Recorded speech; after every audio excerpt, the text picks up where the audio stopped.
Sindh high court ने PTA को मुल्क भर में सोशल मीडिया वेबसाइट एक्स मुकम्मल तौर पर बहाल करने का हुक्म दे दिया है। मजीद जानेंगे डॉन न्यूज़ के नुमाइंदे शफी बलोच हमारे साथ मौजूद हैं।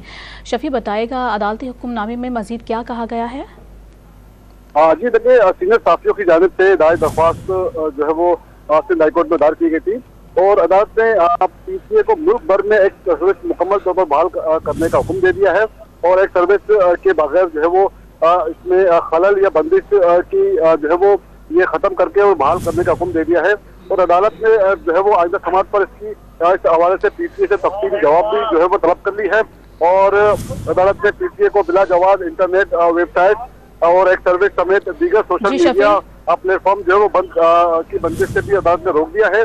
और इसमें जो है वो अब्दुल मुईज जाफरी एडवोकेट की जानिब से अदालत को बताया गया कि वज़ीर दाखिला ने बयान दिया है कि एक सर्विस जो है वो सिंध हाई कोर्ट ने पीटीए को मुल्क भर में सोशल मीडिया वेबसाइट एक्स मुकम्मल तौर पर बहाल करने का हुक्म दिया है। तफसीलात बता शफी, आप बहुत शुक्रिया आपका।